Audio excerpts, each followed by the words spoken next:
بسم اللہ الرحمن الرحیم۔ سورۃ اللقمان۔ اس سورہ مبارکہ میں 34 آیات اور 4 رکوع ہیں۔ یہ سورت مکی ہے۔ شان نزول سورۃ اللقمان یہ نبوت کے مکی دور کے وسط میں نازل ہوئی۔ اس سورت کا نام لقمان ہے اور یہ نام اس سورت کے دوسرے رکوع کے شروع میں ہے، جو کہ حضرت لقمان علیہ السلام کے نام سے ماخوذ ہے۔ قرآن کریم کا حکم نہ ماننے کی وجہ سے جو پریشانیاں اور مصیبتیں نازل ہوتی ہیں اور انسان کی زندگی اپنا مقصد اور معنی کھو دیتی ہے، اس تناظر میں یہ سورت مبارکہ نازل ہوئی۔ اس کے ساتھ ہی قرآن کی مان کر جو انعامات و اکرام حاصل ہوتے ہیں ان کا ذکر اور مختلف دلائل سے اللہ کی وحدانیت اور اس کے ساتھ ایک مرد دانا حضرت لقمان علیہ السلام کے ذکر کے حوالے بھی اس میں شامل ہیں۔ مضامین سورۃ اللقمان۔ اس سورت کا آغاز قرآن پاک کی حکمت سے پرتعلیمات اور اپنے ماننے والوں کی زندگی میں جو بے پایاں برکتیں اور رحمتیں اسے ماننے سے حاصل ہوتی ہیں ان کے ذکر مبارکہ سے ہو رہا ہے۔ اس کے بعد بتایا گیا کہ جو لوگ قرآن کریم کی دعوت حق سے دور ہوتے ہیں وہ اندھیروں کے خوگر ہیں، اور جس سمت سے حق کی آواز آتی ہے ادھر سے پیٹھ پھیر کر بھاگ نکلتے ہیں۔ اس سورت پاک کی خصوصیت یہ ہے کہ تعلیمات اسلامی کا اعلان ایک مرد دانا سے کروایا جا رہا ہے جو پسماندہ علاقے کے باشندے ہیں۔ لقمان علیہ السلام بڑے پیارے انداز سے اپنے لخت جگر کو نصیحت کرتے ہوئے سنائی دیتے ہیں۔ اس کی وجہ یہ ہے کہ جو بھی قرآن پاک کی تعلیمات پر عمل پیرا ہو وہ اللہ اور اس کے بندوں کی نگاہوں میں محترم ہو جاتا ہے۔ انسان کو انسان کامل بنانے کے لیے جن تعلیمات کی ضرورت تھی وہ حضرت لقمان علیہ السلام کی زبان مبارکہ سے کہلوا دی گئی اور انہیں من عزم الامور فرما کر ان کی اہمیت کا اظہار کر دیا گیا۔ اس کے علاوہ ان ظاہری و باطنی انعامات کا ذکر فرمایا جو بڑی فیاضی سے انسان کو بخشے گئے، لیکن اس کے باوجود بعض لوگ ناشکری کی روش سے باز نہیں آتے، بعض اہل حق سے جھگڑتے ہیں۔ اس طرح یہ لوگ شیطان کے دامن سے چمٹے رہتے ہیں اور وہ جہنم کے بھڑکتے ہوئے شعلوں کے قریب لے جاتا ہے۔ بعض ایسے بھی ہیں جنہوں نے صدق دل سے اللہ کے رسول صلی اللہ علیہ وآلہ وسلم کی دعوت کو قبول کر لیا ہے۔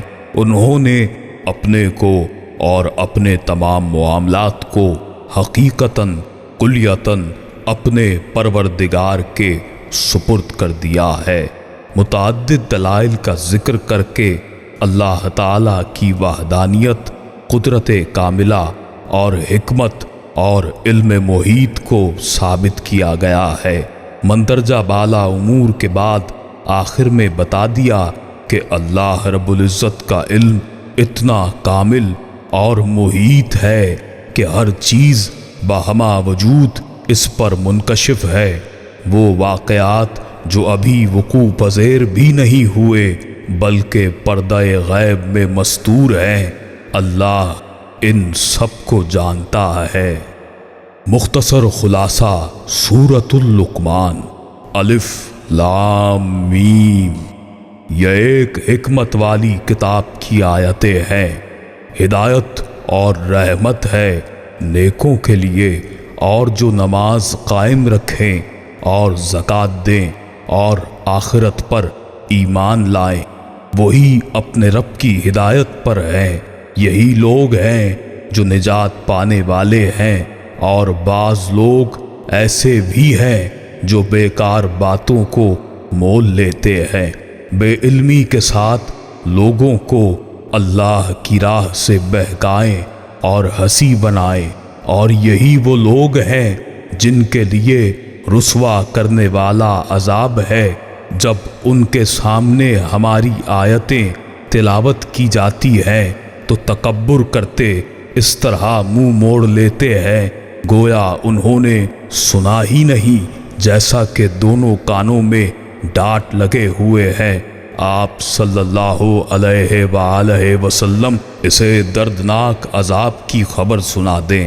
بے شک جن لوگوں نے ایمان قبول کیا اور نیک کام آپ صلی اللہ علیہ وآلہ وسلم کی سنت کے مطابق کیے، ان کے لیے نعمتوں والی جنتیں ہیں جہاں وہ ہمیشہ رہیں گے۔ بے شک اللہ کا وعدہ سچا ہے، بڑی عزت اور غلبے والا، کامل حکمت والا ہے۔ اسی نے آسمانوں کو بغیر ستونوں کے پیدا کیا، کیا تم انہیں دیکھ رہے ہو؟ اس نے زمین میں پہاڑوں کو ڈال دیا تاکہ وہ تمہیں جنبش نہ دے سکے، اور ہر طرح کے جاندار زمین میں پھیلا دیے۔ ہم نے آسمان سے پانی برسا کر زمین پر نفیس جوڑے اگا دیے۔ یہ ہے اللہ کی مخلوق، اب تو مجھے اس کے سوا دوسرے کی کوئی مخلوق تو دکھا، بلکہ یہ تو کھلی گمراہی میں ہے۔ اور ہم نے یقیناً لقمان علیہ السلام کو حکمت دی کہ تو اللہ کا شکر کر، ہر شکر کرنے والا اپنے ہی فائدے کے لیے شکر ادا کرتا ہے، اور جو بھی ناشکری کرے تو وہ جان لے کہ اللہ بے نیاز اور تعریفوں والا ہے۔ جب لقمان علیہ السلام نے باز کہتے ہوئے اپنے لڑکے سے فرمایا کہ میرے پیارے بچے، اللہ کے ساتھ شریک نہ کرنا، بے شک شرک بڑا بھاری ظلم ہے۔ ہم نے انسان کو اس کے ماں باپ کے متعلق نصیحت کی ہے، اس کی ماں نے دکھ پر دکھ اٹھا کر اسے رکھا اور اس کی دودھ چھڑائی 2 برس میں ہے، تو تو میری اور اپنے ماں باپ کی شکر گزاری کر، تم سب کو میری طرف لوٹ کر آنا ہے۔ اگر وہ دونوں تجھ سے کوشش کریں کہ میرا شریک ٹھہرائیں ایسے چیز کو جس کا تجھے علم نہیں، تو ان کا کہنا نہ مان، دنیا میں اچھی طرح ان کا ساتھ دے اور اس کی راہ چل جو میری طرف رجوع لایا، پھر میری طرف تمہیں آنا ہے، پھر میں بتاؤں گا جو تم کرتے تھے۔ پیارے بیٹے، کوئی چیز رائی کے دانے کے برابر ہو تو بھی خواہ وہ کسی چٹان میں ہو یا آسمانوں میں ہو یا زمین میں ہو، اللہ ضرور لائے گا۔ اللہ بڑا باریک بین اور خبردار ہے۔